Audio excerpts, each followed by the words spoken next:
Welcome to Same Spit, Different Face TV. Well, my opinions is facts, and if you don't like my opinions, you can start your own podcast. And it's free. So don't forget to spit on the like button, the subscribe button, and the notification bell. Welcome to Same Spit, Different Face Podcast, episode number 8 by Fairplay 2333. That's FAIRPLAY underscore 2333 on all platforms. Now let's get straight to it. Bric Baby, man. He was at No Jumper and he got pressed up. And they saying that the guy took the gun off Bric Baby. Now, if that happened, that is crazy. Now, when we look at Bric Baby got a decorated history, a notable crip.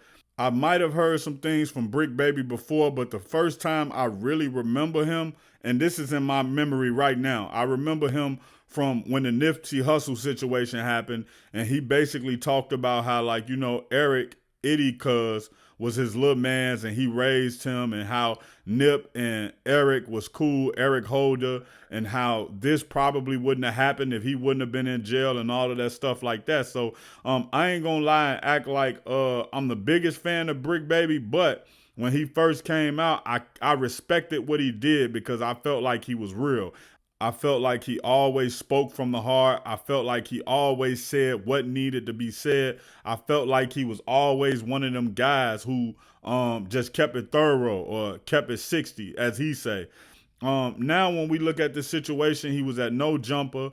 He got into it with a guy. A guy allegedly put hands on him. The guy allegedly took a gun off of him, allegedly. And that same guy allegedly was pressing him up against the wall. Now, it's a video out for that. So I don't want to say he allegedly got pressed, because unless that was a skit, he 1000% got pressed. But to me, it just seemed like, Bric Baby, he been spiraling a little bit. And I hate to use that word spiraling because everybody go through things, but it be a part of your life when you be at a peak, right?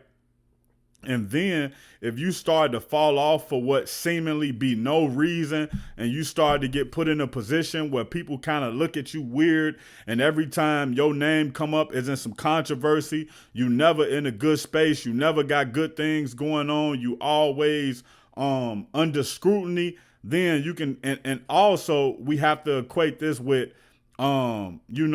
people start talking crazy about you and the perception of you start to change.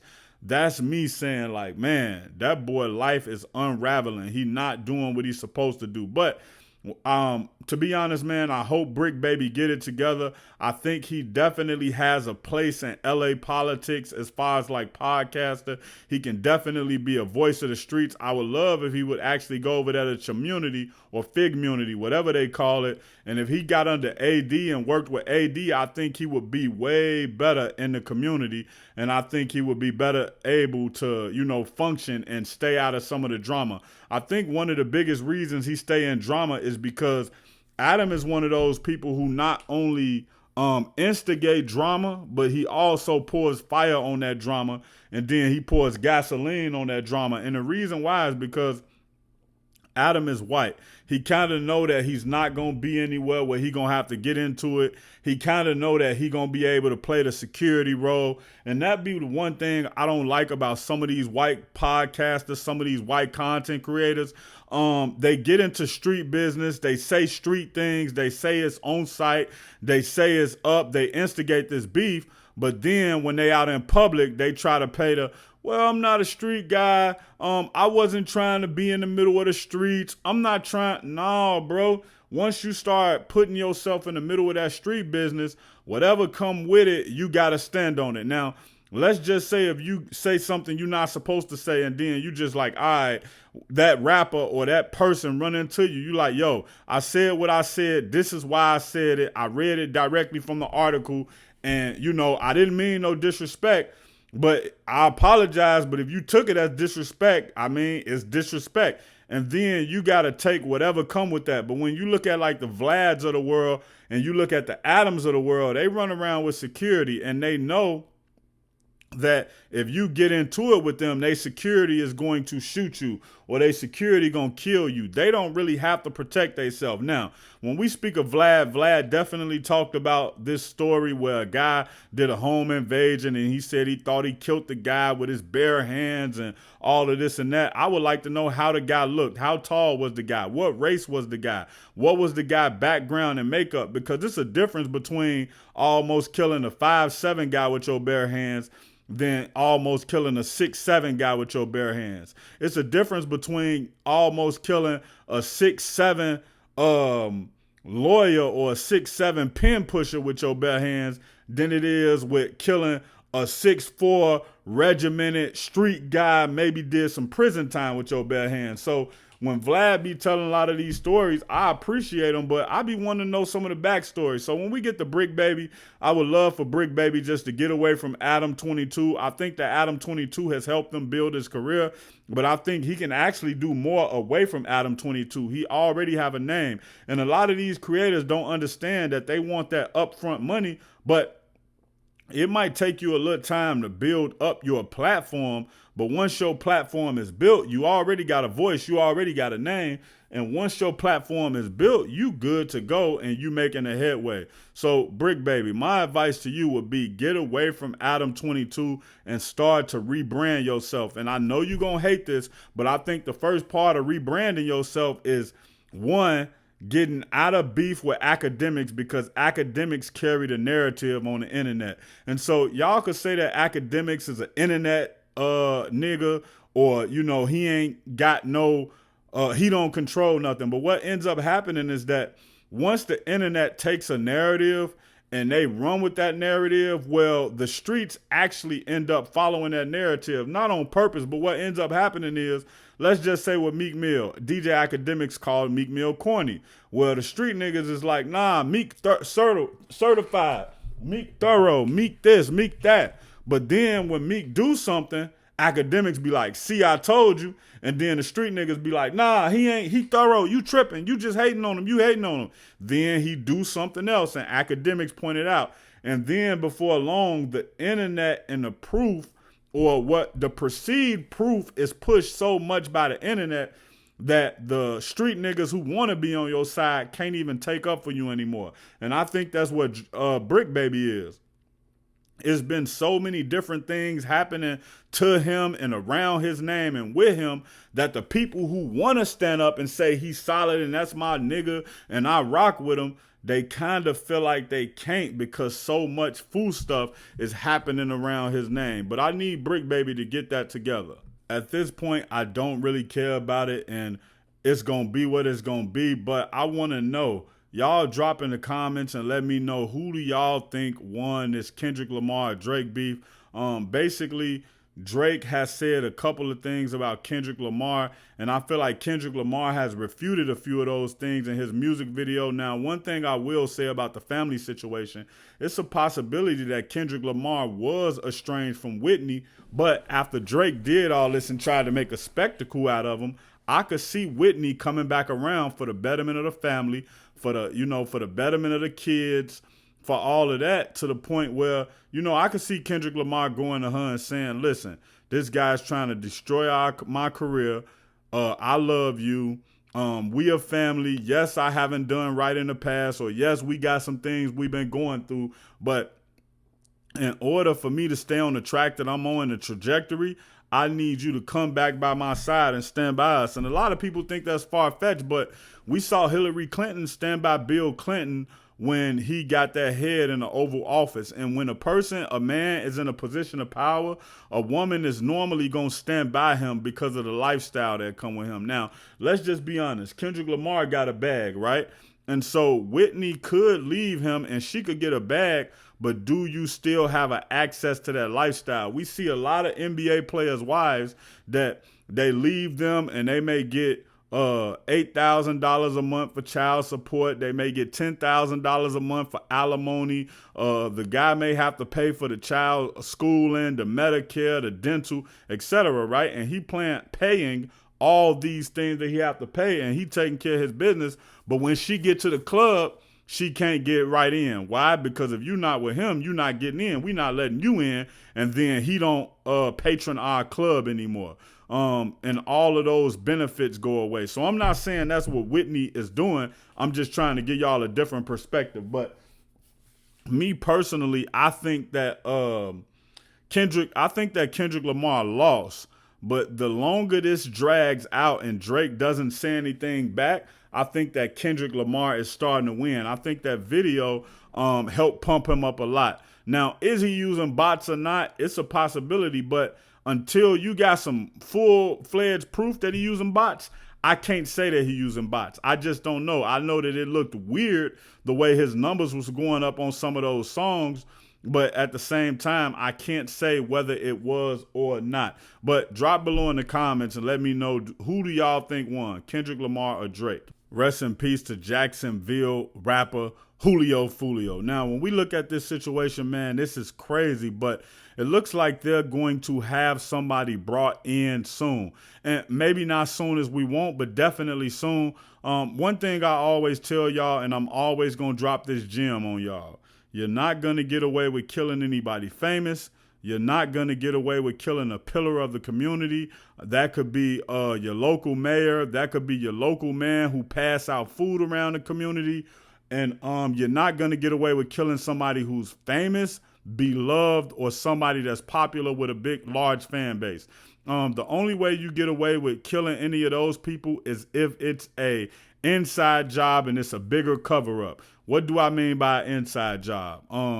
The place you killed them at, the person who working there turn the cameras off, or the person who working there know you coming to kill them, so they gonna say the cameras stop working a week in advance. Or, you know, a community activist get killed and nobody saw nothing.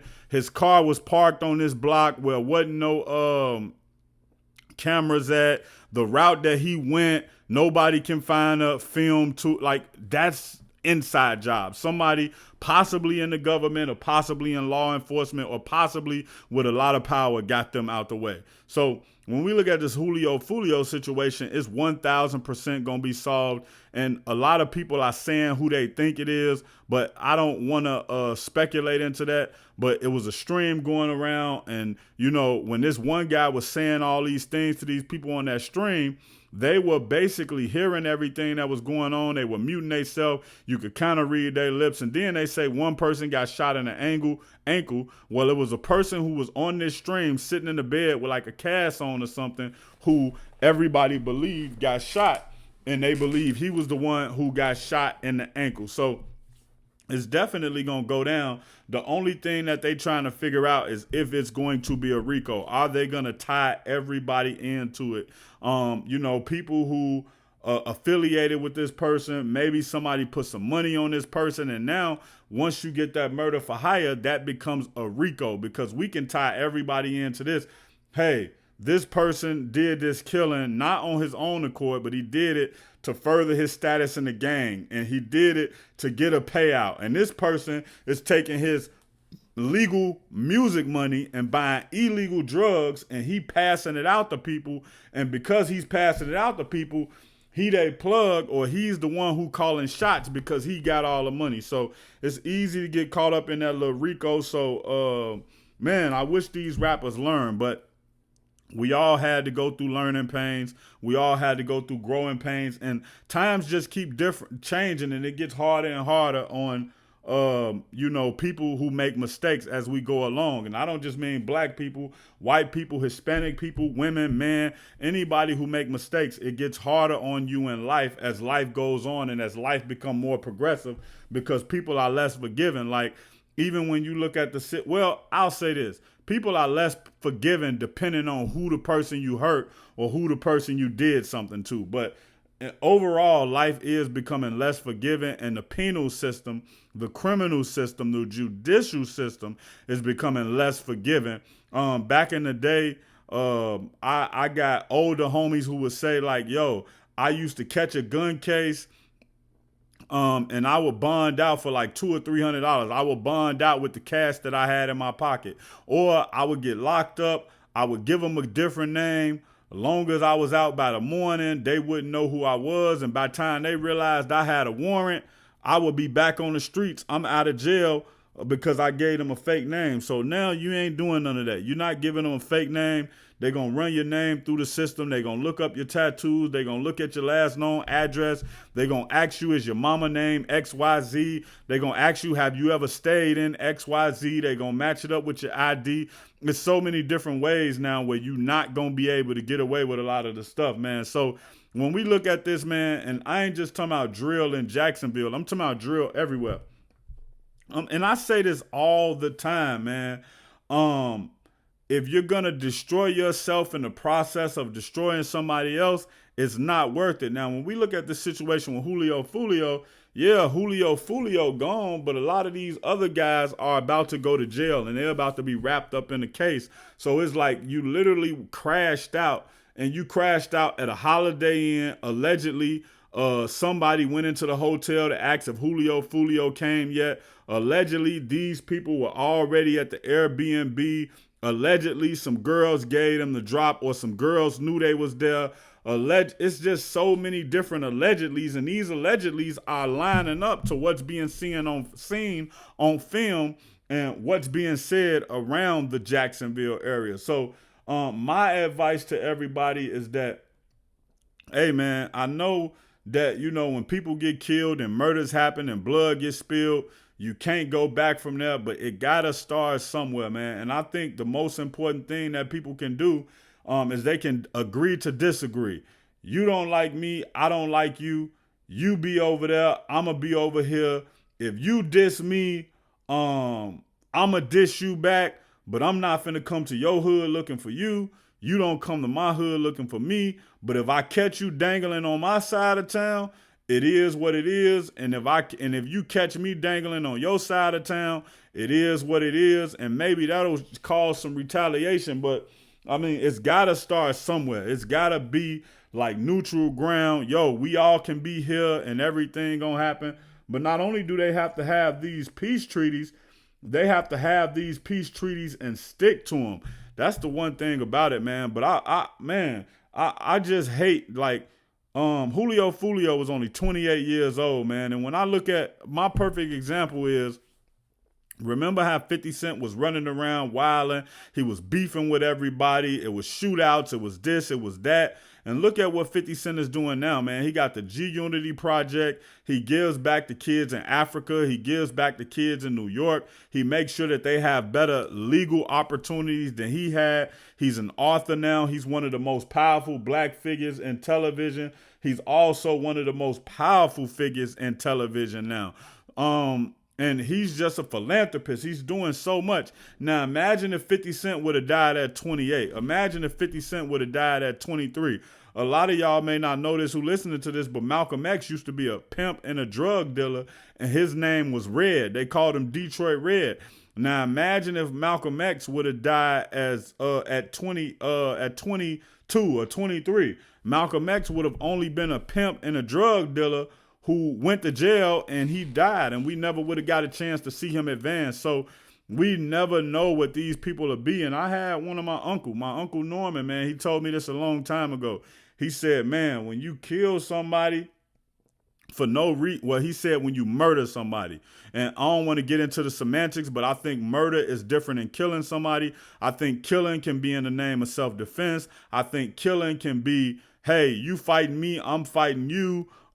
Things may go too far, but I kill you, like a mutual combat. Sometimes that happen. But when we look at, when he say murder, he's talking about you just killing this person for no reason. This person stepped on your shoe. This person owed you some money. You and this person got into a drug beef. Whatever that may come that make you bloodthirsty for that murder. But anyway, my Uncle Norman said, hey, when you murder somebody, you take away everything they can be, and not only do you stop their life, but you stop their family life. You disrupt everybody's life that's around them and that's connected to them.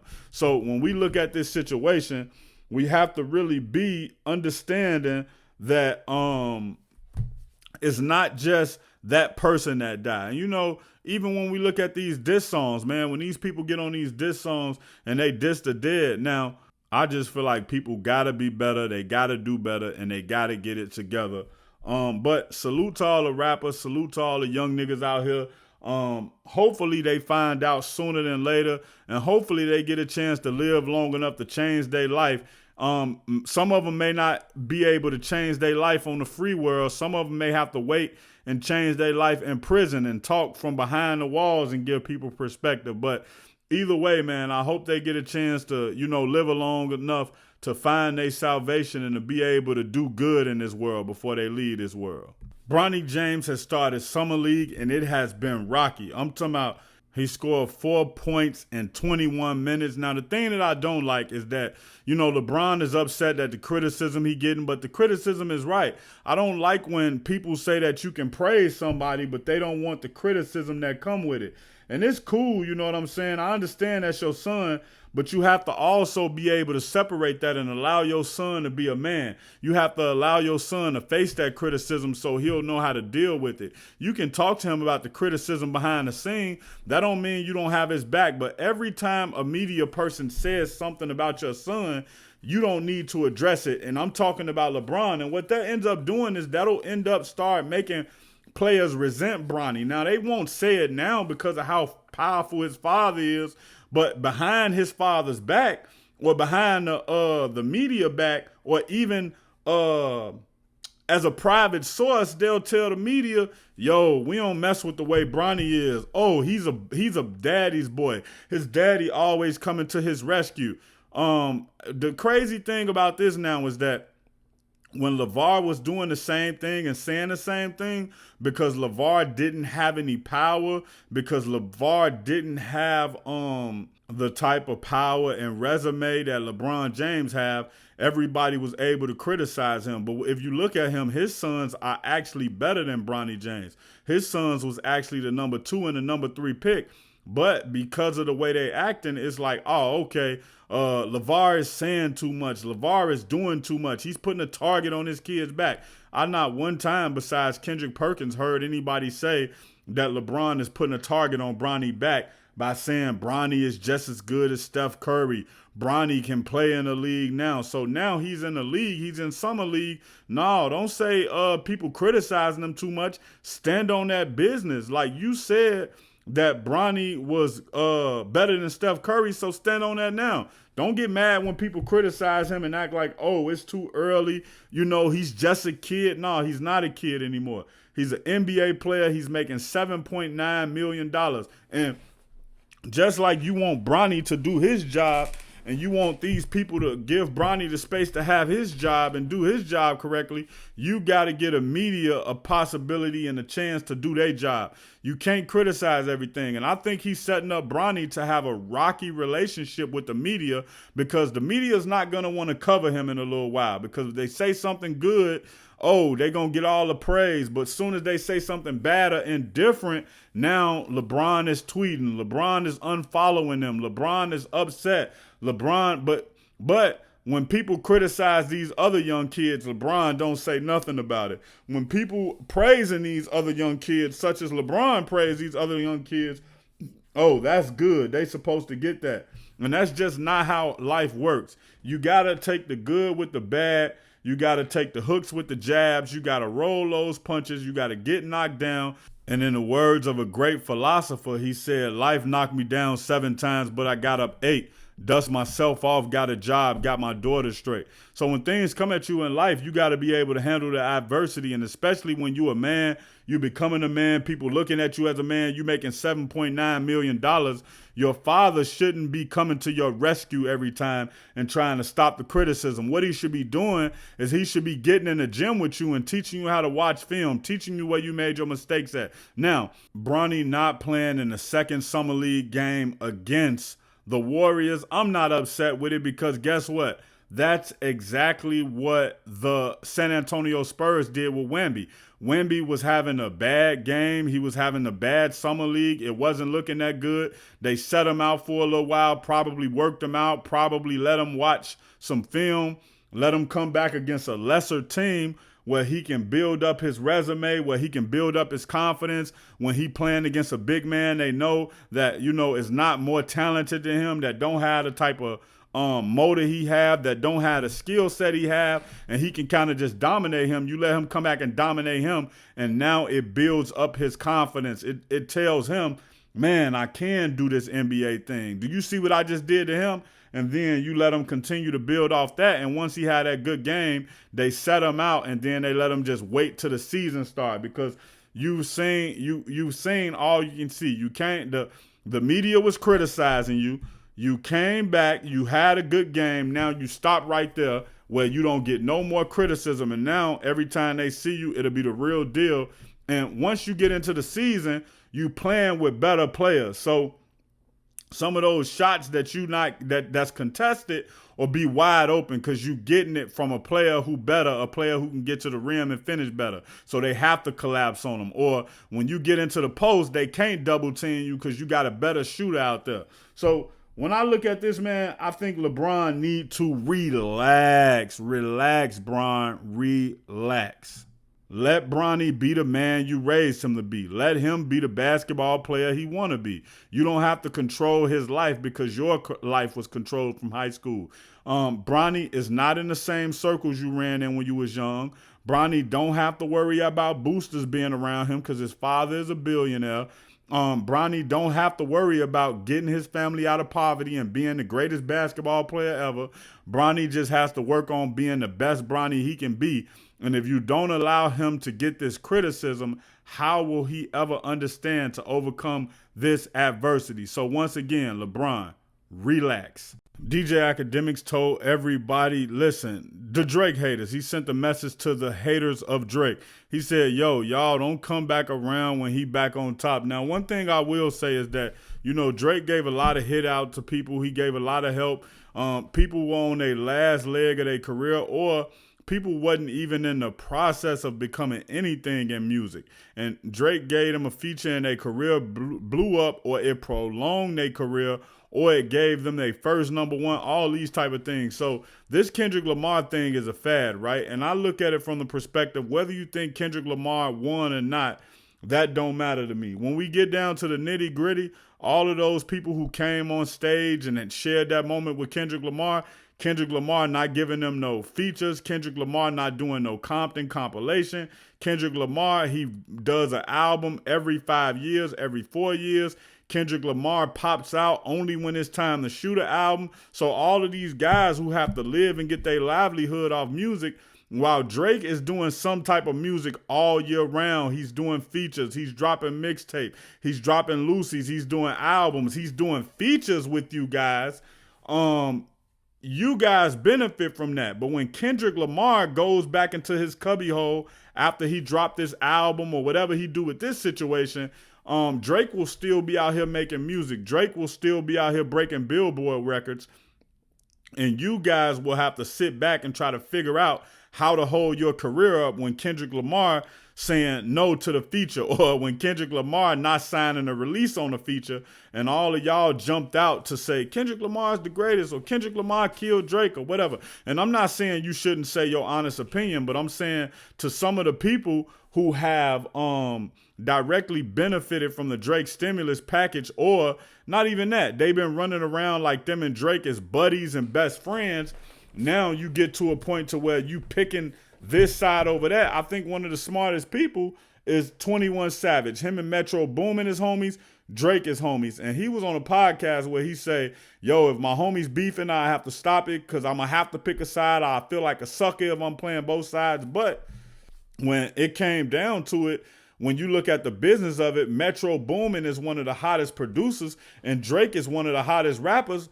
21 Savage didn't pick a side. Why? Because he know he gonna need those beats and he know he gonna need those features. He know Metro did so much to help him start his career, and he know Drake did so much to help him take his career to the next level. So when we looking at somebody like 21 Savage, he's the one who's playing a long game. He may want to take sides, but he like, you know what? I'm not taking sides because they both my homies. And not only are both of them my homies, they both have did things to help me move my career forward, as well as I've done things to help their career. I think 21 Savage give Drake that street credit where, you know, people feel like they can't play with Drake. But I also think that 21 Savage give Metro Boomin that sound that you can actually hear his music and say, this is what I can do with it. Because a lot of times when you get beats from a producer, and especially when they have a new sound, you may be like, man, what am I supposed to do with this? This don't sound like nothing I've ever heard before. I can't think of what to say over this. And then somebody else come out and do something over it, and you be like, oh, okay. So I could still talk that drill over it. Okay, I could use a 2-time flow. I could use a slow flow. I could use a choppy flow. I could switch up the flow. I could sing over the beat. Okay, now I could put that melodic. All right, I got it. So I think all of them, meaning Metro Boomin, Drake, 21 Savage, have all been beneficial to each other. Now, let's take a quick intermission to do some promo. I have a Power Book Universe page. It's called Power Book Multiverse in Cinema. If you're a fan of anything in the Power Universe, any of the 50 Cent shows, follow me on YouTube. Power Book Multiverse in Cinema. Right now, I'm just under 10,000 subscribers on that page. If you have an Instagram, you know where to follow me at FAIRPLAY_2333. Once again, this is Fairplay 2333 of Same Spit, Different Face podcast, where my opinions is facts. And if you don't like my opinion, you can start your own podcast. And if you do like my opinions, you can follow me on all platforms. Click the like button, the subscribe button, and the notification bell. Peace.